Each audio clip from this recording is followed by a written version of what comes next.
প্রিয় দর্শক শ্রোতা, আসসালামু আলাইকুম। আশা করছি আল্লাহর রহমতে সবাই ভালো আছেন। আজ শুনব ওহুদ যুদ্ধের তৃতীয় পর্ব। শেরে খোদা হজরত হামজা রাদিয়াল্লাহু আনহুর শাহাদাত।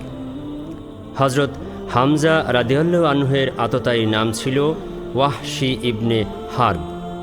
আমরা হজরত হামজা রাদিয়াল্লাহু আনহুর শাহাদাতের ঘটনা আততায়ীর ওয়াহশীর ভাষায় প্রকাশ করছি। মুসলমান হবার পর তিনি বলেন, আমি ছিলাম জোবায়ের ইবনে মুআত্তামের কৃতদাস। তার চাচা তুয়াইমা ইবনে আদি বদরের যুদ্ধে নিহত হয়েছিলেন। কোরাইশরা ওহুদ যুদ্ধে রওনা হওয়ার প্রাক্কালে জোবায়ের ইবনে মুআত্তাম আমাকে বললেন, যদি তুমি মুহাম্মাদের চাচা হামজাকে আমার চাচার হত্যার প্রতিশোধরূপে হত্যা করতে পারো তবে তুমি মুক্তি পাবে।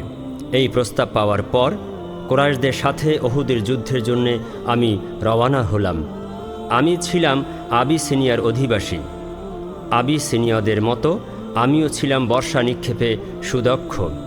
আমার নিক্ষিপ্ত বর্ষা কম সময়েই লক্ষ্যভ্রষ্ট হতো।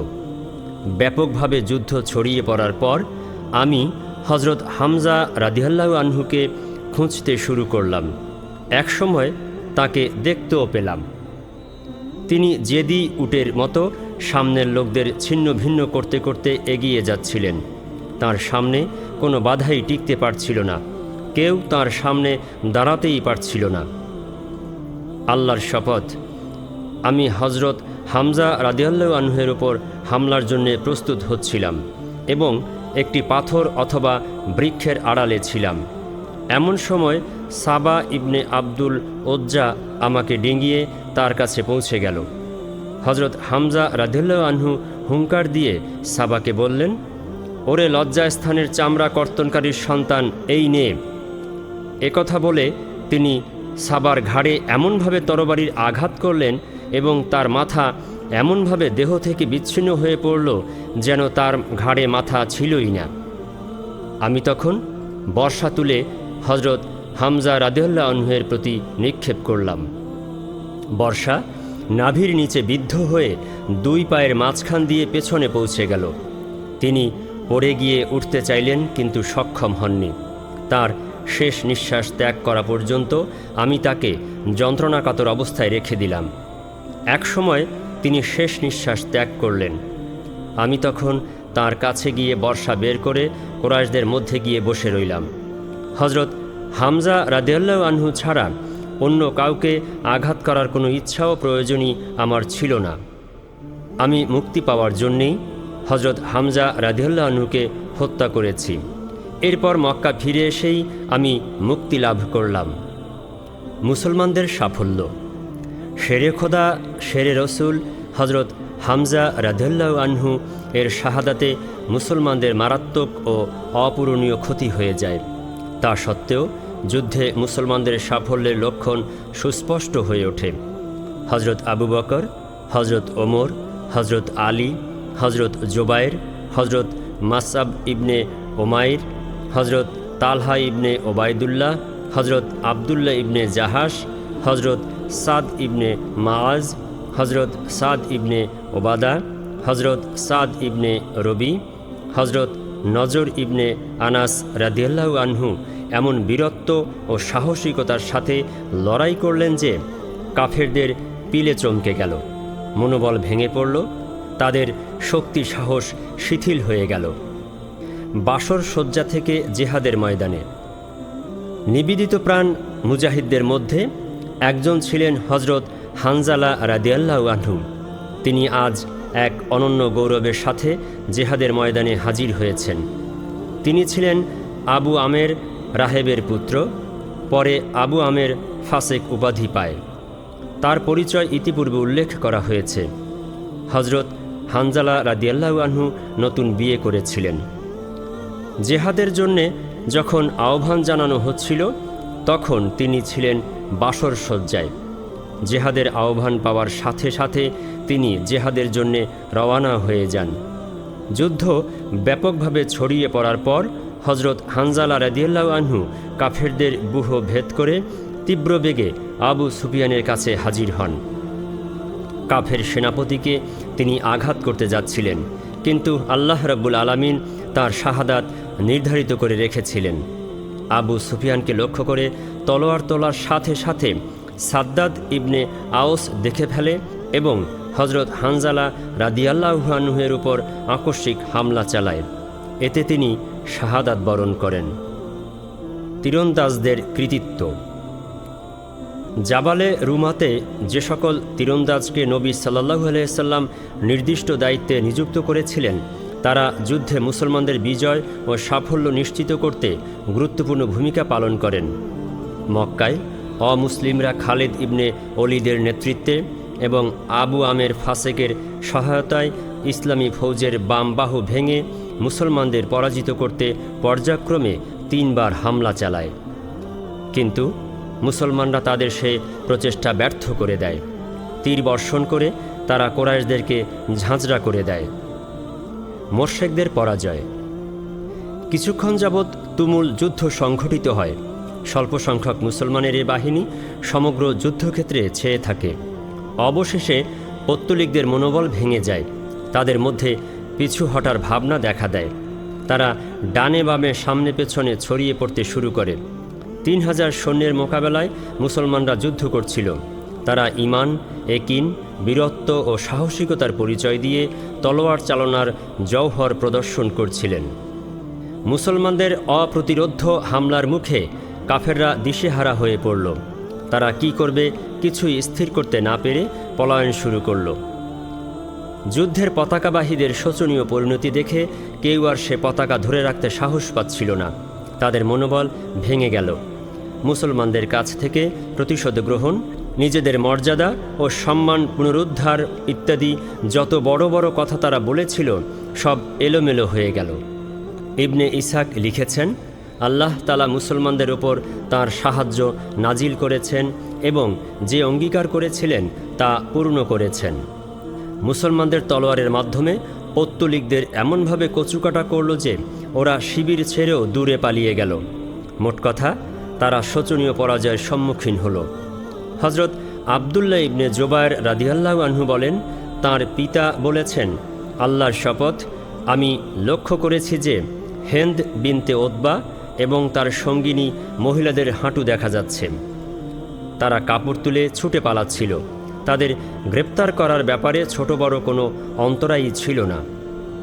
সহি বুখারীতে হজরত বারা ইবনে আজেব রাদিয়াল্লাহু আনহু থেকে বর্ণিত আছে যে তিনি বলেন, কাফেরদের সঙ্গে আমাদের মোকাবেলা হলে তাদের মধ্যে হইচই পড়ে যায়। মহিলাদের আমি দেখলাম ওরা হাঁটুর উপর কাপড় তুলে দ্রুত পাহাড়ি এলাকায় পালিয়ে যাচ্ছে। তাদের পায়ের অধিকাংশ দেখা যাচ্ছিল। এ ধরনের বিশৃঙ্খলা ও হট্টগোলের মধ্যে মুসলমানদের পত্তলিকদের উপর তলোয়ার চালাচ্ছিলেন এবং মালামাল সংগ্রহ করে তাদের তাড়া করছিলেন। তীরন্দাজদের আত্মঘাতী ভুল। স্বল্প সংখ্যক মুসলমান মক্কাবাসীদের বিরুদ্ধে যখন ইতিহাসের পাতায় এক বৈশিষ্ট্যপূর্ণ বিজয় চিহ্নিত করছিলেন, ঠিক তখনই তীরন্দাজদের অধিকাংশ ব্যক্তি এক ভয়াবহ ভুল করে ফেললেন। অথচ মুসলমানদের সাফল্য এই যুদ্ধে বদরের যুদ্ধের চেয়ে কোনো অংশে কম ছিল না, কিন্তু তীরন্দাজদের এক ভয়াবহ ভুলে যুদ্ধের চিত্রই পরিবর্তিত হয়ে গেল। মুসলমানরা মারাত্মক ক্ষতির সম্মুখীন হলেন।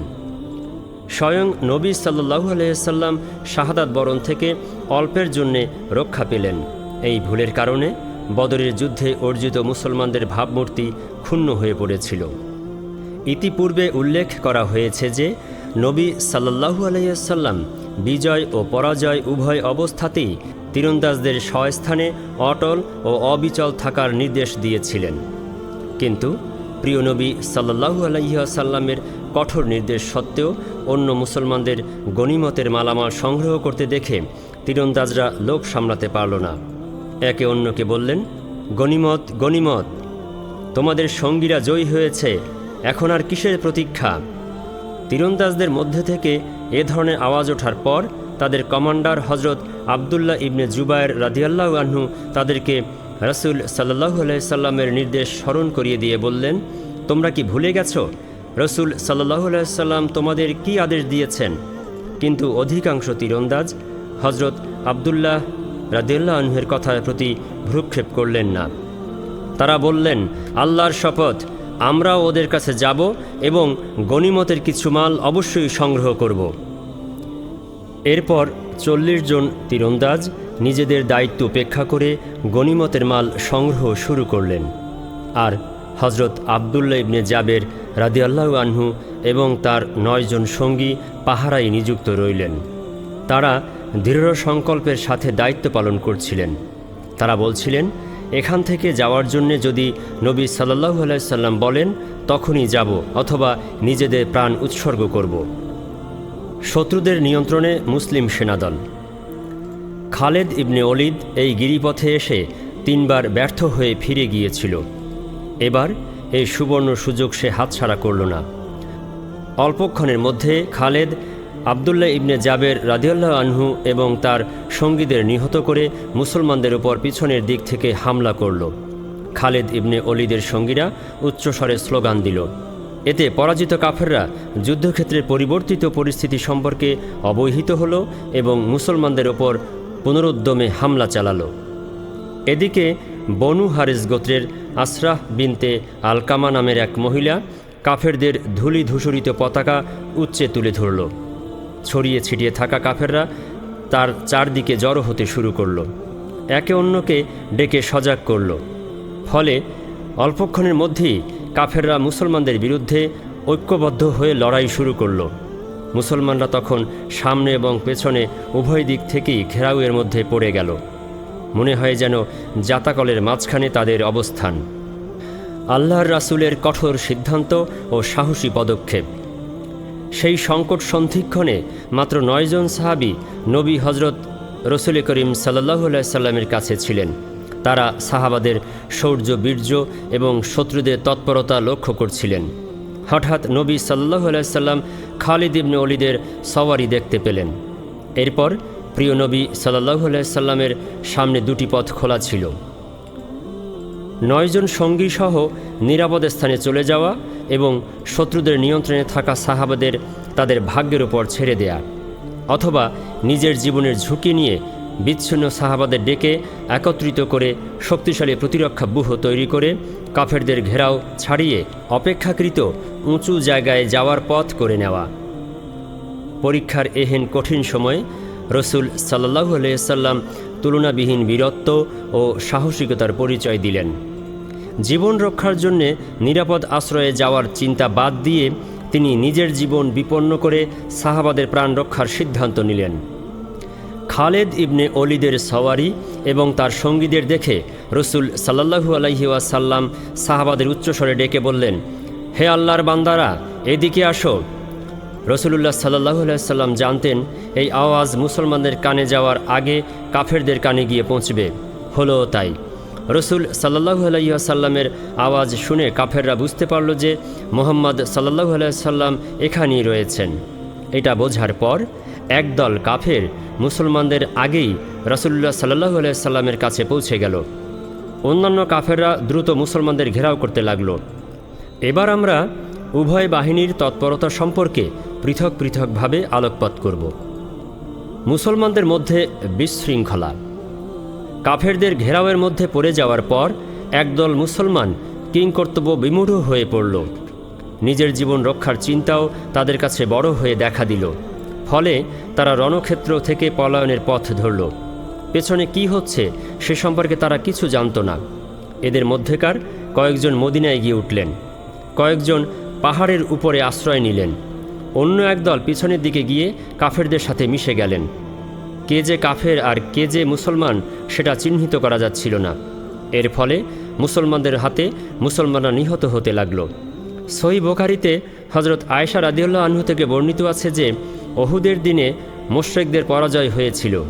এরপর ইবলিস এসে আওয়াজ দিল যে, ওহে আল্লাহর বান্দারা, পেছনে যাও। এতে সামনের কাতারের লোকেরা পেছনের দিকে গেল এবং পরস্পর সম্পৃক্ত হয়ে পড়ল। হজরত হোজাইফা রাদিয়াল্লাহু আনহু লক্ষ্য করলেন যে তাঁর পিতা ইয়ামানের ওপর হামলা করছে। তিনি বললেন, ওহে আল্লাহর বান্দারা, এ হচ্ছে আমার পিতা। কিন্তু আল্লাহর শপথ, লোকেরা তার উপর থেকে হাত নামিয়ে নেয়নি, শেষ পর্যন্ত তাকে মেরেই ফেলল। হজরত হোজাইফা রাদিয়াল্লাহু আনহু তখন বললেন, আল্লাহ রব্বুল আলামিন আপনাদের মাগফিরাত করুন। হজরত ওরওয়া রাদিয়াল্লাহু আনহু বলেন, আল্লাহর শপথ, হজরত হোজাইফা রাদিয়াল্লাহু আনহু সবসময় কল্যাণের ওপর অবিচল ছিলেন। এই অবস্থায় তিনি আল্লাহর সাথে গিয়ে মিলিত হন। মোট কথা, এই দলের মধ্যে চরম বিশৃঙ্খলা ও অব্যবস্থা দেখা দেয়। অনেকে ছিলেন বিশ্বাভিভূত। তারা বুঝতে পারছিলেন না যে কোন দিকে যাবেন। সেই সময় এক ব্যক্তি উচ্চস্বরে ঘোষণা করল যে মুহাম্মদকে হত্যা করা হয়েছে। এতে মুসলমানদের অবশিষ্ট মনোবল নষ্ট হয়ে গেল। কোনো মুসলমান এই ঘোষণা শোনার পর যুদ্ধ করা বন্ধ করে হতোদ্যম হয়ে হাতের অস্ত্র ছুঁড়ে ফেললেন। কিছু সংখ্যক মুসলমান এতটুকু পর্যন্ত ভাবল যে মোনাফেক নেতা আবদুল্লাহ ইবনে উবাইয়ের সাথে সাক্ষাৎ করে তাকে বলা হোক যে আবু সুফিয়ানের কাছ থেকে আমাদের জন্য নিরাপত্তার ব্যবস্থা করো। এই লোকদের কাছে দিয়ে কিছুক্ষণ পর হজরত আনাস ইবনে নজর রাদিয়াল্লাহু আনহু যাচ্ছিলেন। তিনি লক্ষ্য করলেন বেশ কয়েকজন সাহাবী চুপচাপ বসে আছেন। তিনি জিজ্ঞাসা করলেন, তোমরা কার প্রতীক্ষায় রয়েছ? তারা জবাব দিলেন, রাসূলুল্লাহ সাল্লাল্লাহু আলাইহি সাল্লামকে হত্যা করা হয়েছে। হজরত আনাস ইবনে নজর বললেন, তাহলে তোমরা বেঁচে থেকে কি করবে? ওঠো, যে কারণে রাসূল সাল্লাল্লাহু আলাইহি সাল্লাম জীবন দিয়েছেন সেই একই কারণে তোমরাও জীবন দাও। এরপর বললেন, হে আল্লাহ রাব্বুল আলামিন, ওরা অর্থাৎ এই মুসলমানরা যা কিছু করেছে তা থেকে আমি তোমার দরবারে পানাহ চাই। এ কথা বলে তিনি সামনের দিকে অগ্রসর হলেন। সামনে যাওয়ার পর হজরত সাদ ইবনে মাজ রাদিয়াল্লাহু আনহুর সাথে দেখা হলো। তিনি জিজ্ঞাসা করলেন, হে আবু ওমর, কোথায় যাচ্ছেন?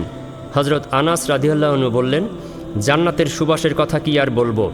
হে সাদ, ওহুদ পাহাড়ের ওপার থেকে জান্নাতের সুবাস অনুভব করছি। এ কথা বলার পর হজরত আনাস রাদিয়াল্লাহু আনহু আরও সামনে এগিয়ে গেলেন এবং কাফেরদের সাথে লড়াই করতে করতে শহীদ হয়ে গেলেন। যুদ্ধ শেষে তাকে শনাক্ত করাই সম্ভব হচ্ছিল না। তার বোন তার আঙুলের ফাঁক দেখে তাকে শনাক্ত করেছিল। বর্ষা, তীর ও তলোয়ার দিয়ে তার পবিত্র দেহে ৮০টি আঘাত করা হয়েছিল। হজরত সাবেত ইবনে দাহ রাদিয়াল্লাহু আনহু মুসলমানদের সম্বোধন করে বললেন, মুহাম্মদ মুস্তাফা সাল্লাল্লাহু আলাইহি সাল্লামকে যদি হত্যা করা হয়েই থাকে, আল্লাহ রাব্বুল আলামিন তো জিন্দা রয়েছেন, তিনি তো চিরঞ্জীব। তোমরা নিজেদের দ্বীনের জন্য লড়ো, আল্লাহ রাব্বুল আলামিন তোমাদেরকে বিজয় ও সাহায্য দান করবেন। এই আহ্বান জানানোর পর একদল আনসার জিহাদের জন্য পুনরায় প্রস্তুত হলেন। হজরত সাবেত রাদিয়াল্লাহু আনহু তাদেরকে সঙ্গে নিয়ে খালিদ ইবনে ওয়ালিদের বাহিনীর উপর হামলা করে লড়াই করতে করতে একসময় খালিদ ইবনে ওয়ালিদের হাতে নিহত হলেন। তাকে বর্ষার আঘাতে হত্যা করা হয়। তার মতোই তার সঙ্গী আনসাররাও লড়াই করতে করতে শাহাদাত বরণ করেন। একজন মুহাজের সাহাবী রক্তাক্ত একজন আনসার সাহাবীর কাছে দিয়ে যাচ্ছিলেন। মুহাজের সাহাবী বললেন, ও ভাই, রাসূল সাল্লাল্লাহু আলাইহি সাল্লাম নিহত হয়েছেন। আনসারী বললেন, মুহাম্মদ যদি নিহত হয়েই থাকেন তবে তিনি তো আল্লাহর দিন পৌঁছে দিয়েছেন। এখন সেই দিনের হেফাজতের জন্য লড়াই করা তোমাদের দায়িত্ব। এ ধরনের সাহস প্রদান ও উদ্দীপনাময় কথায় ইসলামী বাহিনী চাঙ্গা হয়ে উঠলেন। তারা অস্ত্র ফেলে দেয়া এবং মোনাফেক নেতা আবদুল্লাহ ইবনে উবাইয়ের মধ্যস্থতায় কাফের আবু সুফিয়ানের কাছ থেকে নিরাপত্তার নিশ্চয়তা চাওয়ার পরিবর্তে অস্ত্র তুলে নিলেন। এরপর কাফেরদের দুর্ভেদ্য ঘেরাও ভেদ করে নিজেদের কেন্দ্রীয় নেতৃত্বে পৌঁছে যাওয়ার পথ তৈরির চেষ্টা করতে লাগলেন। এমন সময় শোনা গেল যে রাসূল সাল্লাল্লাহু আলাইহি সাল্লামের হত্যাকাণ্ডের খবর একটি ভিত্তিহীন গুজব। এতে মুসলমানদের সাহস ও মনোবল বহুগুণ বেড়ে যায় এবং তারা দুর্ধর্ষ লড়াইয়ের মাধ্যমে কাফেরদের বেষ্টনী ভেদ করে নিজেদের শক্তিশালী অবস্থানের কাছে পৌঁছে যেতে সক্ষম হয়। ইসলামী বাহিনীর তৃতীয় একটি দল একমাত্র রাসূলুল্লাহ সাল্লাল্লাহু আলাইহি সাল্লামের নিরাপত্তার কথা ভাবছিলেন। এরা কাফেরদের বেষ্টনীর খবর পাওয়ার পরপরই নবী সাল্লাল্লাহু আলাইহি সাল্লামের দিকে ছুটে গেলেন। এ সকল সাহাবার মধ্যে ছিলেন হজরত আবু বকর রাদিয়াল্লাহু আনহু, হজরত ওমর রাদিয়াল্লাহু আনহু, হজরত আলী রাদিয়াল্লাহু আনহু প্রমুখ। যুদ্ধক্ষেত্রেও এরা ছিলেন প্রথম সারিতে, কিন্তু নবী সাল্লাল্লাহু আলাইহি সাল্লামের জীবনাশঙ্কা দেখা দেয় তারা তার হেফাজতের জন্যে তার কাছে ছুটে এলেন। রাসূল সাল্লাল্লাহু আলাইহি সাল্লামের চারপাশে রক্তক্ষয়ী যুদ্ধ। সাহাবায়ে কেরাম কাফেরদের জাতাকলের মতো বেষ্টনীতে এসে যখন পিষ্ট হচ্ছিলেন, সেই একই সময় রসুলুল্লাহ সাল্লাল্লাহু আলাইহি ওয়াসাল্লামের আশেপাশে চলছিল রক্তক্ষয়ী যুদ্ধ। ইতিপূর্বে উল্লেখ করা হয়েছে যে কাফেরদের বেষ্টনীর শুরুতে রাসূল সাল্লাল্লাহু আলাইহি ওয়াসাল্লামের চারপাশে মাত্র 9 জন সাহাবী ছিলেন। তিনি যখন মুসলমানদের উদ্দেশ্যে এই আহ্বান জানালেন যে আমার দিকে এসো, আমি আল্লাহর রসুল, সেই আহ্বান মুসলমানদের আগেই কাফেরদের কানে পৌঁছেছিল। এতে তারা রসুলুল্লাহ সাল্লাল্লাহু আলাইহি ওয়াসাল্লামকে চিনে ফেলেছিল, কেননা সে সময় কাফেররা রসুল সাল্লাল্লাহু আলাইহি ওয়াসাল্লামের কাছেই ছিল। ফলে তারা প্রিয় নবী সাল্লাল্লাহু আলাইহি ওয়াসাল্লামের উপর হামলা করে বসল। মুসলমানদের সমবেত হওয়ার আগেই তারা প্রচণ্ড চাপ সৃষ্টি করল। সে সময় সেই হামলা প্রতিরোধে নবী করিম সাল্লাল্লাহু আলাইহি ওয়াসাল্লামের চারিপাশে বিদ্যমান 9 জন সাহাবার সাথে কাফেরদের সংঘর্ষ হচ্ছিল। সাহাবাদের সেই সংঘর্ষে প্রিয় নবী সাল্লাল্লাহু আলাইহি ওয়াসাল্লামের প্রতি অসামান্য ভালোবাসা, বীরত্ব ও সাহসিকতার দুর্লভ পরিচয় ফুটে ওঠে। সহিহ মুসলিম শরীফে বর্ণিত আছে যে ওহুদের দিনে রসুলুল্লাহ সাল্লাল্লাহু আলাইহি ওয়াসাল্লাম এক পর্যায়ে ওই 9 জন সাহাবীর সাথে বিচ্ছিন্ন হয়ে পড়েছিলেন। এদের মধ্যে ছিলেন 7 জন আনসার এবং 2 জন ছিলেন মুহাজির। আততায়ীরা নবী সাল্লাল্লাহু আলাইহি ওয়াসাল্লামের খুব কাছে পৌঁছে যাওয়ার পর প্রিয় নবী সাল্লাল্লাহু আলাইহি ওয়াসাল্লাম বলেছিলেন, কে আছো, ওদেরকে আমার কাছ থেকে প্রতিরোধ করতে পারো? তার জন্যে জান্নাত রয়েছে। অথবা তিনি বলেছিলেন, সে ব্যক্তি জান্নাতে আমার সাথী হবে। এরপর একজন আনসার সাহাবী সামনে অগ্রসর হলেন এবং লড়াই করতে করতে শহীদ হয়ে গেলেন। মুশরিকরা এরপর প্রিয় নবী সাল্লাল্লাহু আলাইহি ওয়াসাল্লামের আরও কাছে পৌঁছে গেল। প্রতিরোধ যুদ্ধে একে একে 7 জন আনসার শাহাদাত বরণ করলেন। নবী সাল্লাল্লাহু আলাইহি ওয়াসাল্লাম তার সঙ্গে 2 জন মুহাজির কোরাইশি সাহাবাকে বললেন, আমরা আমাদের সঙ্গীদের সাথে সুবিচার করিনি। উল্লেখিত 7 জন আনসার সাহাবার মধ্যে সর্বশেষ ছিলেন হযরত আম্মারা ইবনে ইয়াজিদ ইবনে সাকান রাদিয়াল্লাহু আনহু। লড়াই করতে করতে তিনিও ক্ষতবিক্ষত হয়ে একসময় ঢলে পড়লেন। হযরত আম্মারা ইবনে ইয়াজিদ রাদিয়াল্লাহু আনহুয়ের ঢলে পড়ার পর রসুল সাল্লাল্লাহু আলাইহি ওয়াসাল্লামের কাছে মাত্র 2 জন কোরাইশি সাহাবা ছিলেন।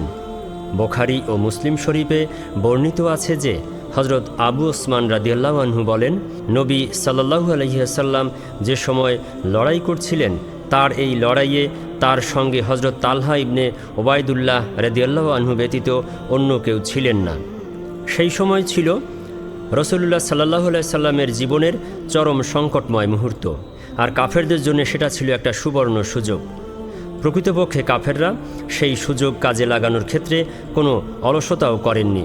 তারা প্রিয় নবী সাল্লাল্লাহু আলাইহি ওয়াসাল্লামের ওপর সর্বাত্মক হামলা চালিয়ে তাকে শেষ করেই দিতে চেয়েছিল।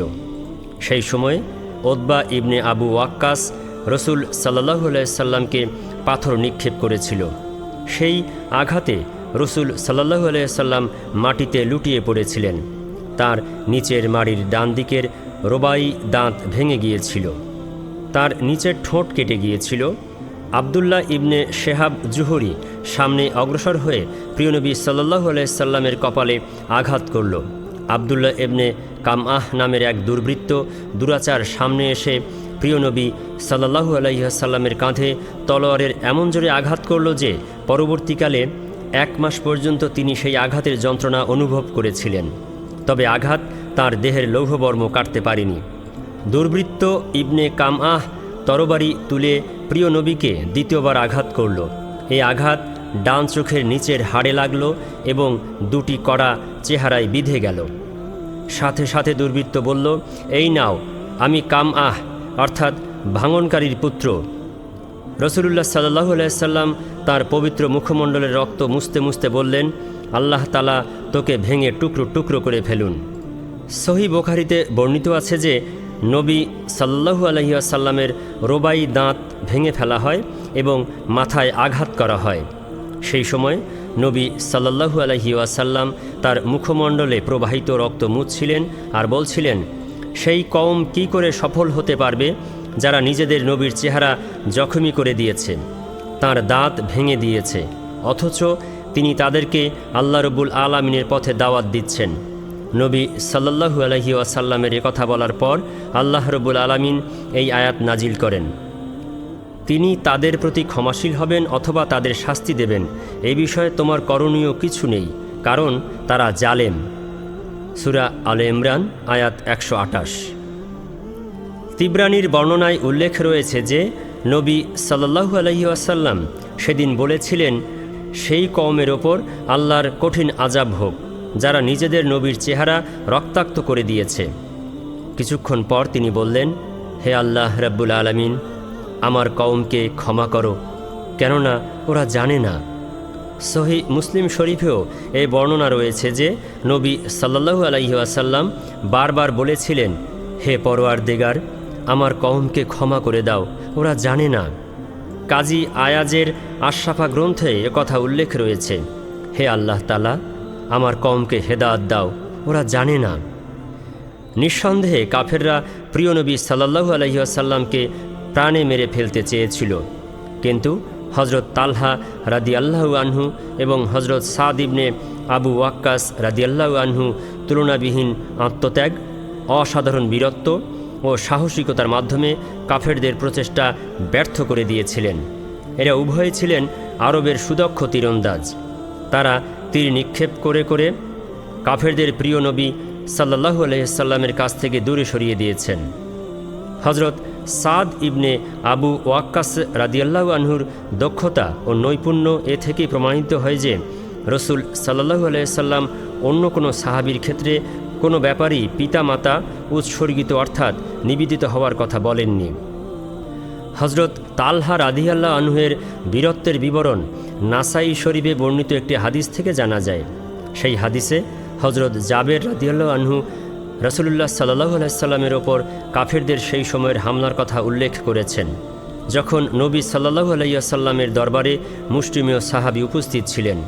হজরত জাবের রাদিয়াল্লাহু আনহু বলেন, মুশরিকরা রসুল সাল্লাল্লাহু আলাইহি সাল্লামকে ঘেরাও করে ফেললে তিনি বলেছিলেন, এদের সাথে লড়াই করার মতো কে আছো? হজরত তালহা রাদিয়াল্লাহু আনহু তখন বললেন, আমি আছি। এরপর হজরত জাবের রাদিয়াল্লাহু আনহু আনসারদের সামনে অগ্রসর হওয়া এবং একে একে শহীদ হওয়ার বিবরণ উল্লেখ করেন। সহিহ মুসলিম শরীফের বরাত দিয়ে ইতিপূর্বে আমরা সেই বিবরণ উল্লেখ করেছি। হজরত জাবের রাদিয়াল্লাহু আনহু বলেন, আনসাররা যদি শহীদ হওয়ার পর হজরত তালহা রাদিয়াল্লাহু আনহু সামনে এগিয়ে একাই 11 জনের সমান বীরত্বের পরিচয় দেন। একসময় তার হাতে জনৈক কাফেরের তরবারির আঘাত লাগে, এতে তার একটি আঙ্গুল কেটে যায়। সাথে সাথে তিনি ইশ শব্দ উচ্চারণ করলেন। রসুল সাল্লাল্লাহু আলাইহি সাল্লাম বললেন, তুমি যদি এখন বিসমিল্লাহ শব্দ উচ্চারণ করতে, তাহলে আল্লাহর ফেরেশতা সকলের সামনে তোমাকে ঊর্ধ্বে তুলে নিয়ে যেতেন। হজরত জুবায়ের রাদিয়াল্লাহু আনহু বলেন, এরপর আল্লাহ তাআলা কাফেরদের অন্যদিকে ফিরিয়ে নেন। একাধিক গ্রন্থে হাকেমের বর্ণনায় রয়েছে, ওহুদের দিনে তালহার দেহে 39 বা 35টি আঘাত লেগেছিল। তার শাহাদাত আঙ্গুল সহ 2টি আঙ্গুল নিষ্ক্রিয় হয়ে গিয়েছিল। ইমাম বুখারী কায়েস ইবনে আবু হাজেম থেকে বর্ণনা করেছেন যে তিনি বলেন, আমি লক্ষ্য করলাম তালহা রাদিয়াল্লাহু আনহুর হাত নিষ্ক্রিয় হয়ে পড়েছিল। এই হাত দ্বারা ওহুদের দিনে তিনি নবী সাল্লাল্লাহু আলাইহি সাল্লামকে রক্ষা করেছিলেন। তিরমিজি শরীফে বর্ণনা করা হয়েছে যে রসুল সাল্লাল্লাহু আলাইহি সাল্লাম সেদিন বলেছিলেন, যে ব্যক্তি কোনো শহীদকে ভূপৃষ্ঠে চলাফেরা করা অবস্থায় দেখতে চায়, সে যেন তালহা ইবনে ওবায়দুল্লাহ রাদিয়াল্লাহু আনহুকে দেখে। আবু দাউদ তায়ালেসি হজরত আয়েশা রাদিয়াল্লাহু আনহু থেকে বর্ণনা করেছেন, হজরত আবু বকর সিদ্দিক রাদিয়াল্লাহু আনহু ওহুদের যুদ্ধের প্রসঙ্গ আলোচনার সময় বলতেন, সেদিনের যুদ্ধের একক কৃতিত্ব ছিল তালহার, অর্থাৎ সেই যুদ্ধে নবী সাল্লাল্লাহু আলাইহি সাল্লামকে রক্ষা করার দায়িত্ব তিনিই সর্বাধিক পালন করেন। হজরত আবু বকর রাদিয়াল্লাহু আনহু হজরত তালহা রাদিয়াল্লাহু আনহু সম্পর্কে এই কথাও বলেছেন, হে তালহা, তোমার জন্যে জান্নাতসমূহ ওয়াজেব হয়ে গেছে, সেখানে তোমার নিবাসে রয়েছে অগণন ডাগর চোখের হুর। সেই সংকট সন্ধিক্ষণে আল্লাহ রাব্বুল আলামিন গায়েব থেকে সাহায্য প্রেরণ করেন।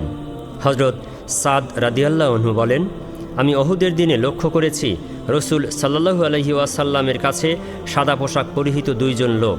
এরা নবী সাল্লাল্লাহু আলাইহি সাল্লামের পক্ষে বীরত্বের সাথে লড়াই করছিলেন। এর আগে বা পরে সেই 2 জন লোককে আমি কখনো দেখিনি। অপর এক বর্ণনায় রয়েছে, ওরা 2 জন ছিলেন হজরত জিব্রাইল আলাইহিসসালাম ও হজরত মিকাইল আলাইহিসসালাম। প্রিয় দর্শক শ্রোতা, এতক্ষণ শুনলেন ওহুদ যুদ্ধের তৃতীয় পর্ব। পরবর্তী পর্ব শোনার আমন্ত্রণ রইল। ততক্ষণ পর্যন্ত এলানি দিনের সাথেই থাকুন। আল্লাহ হাফেজ।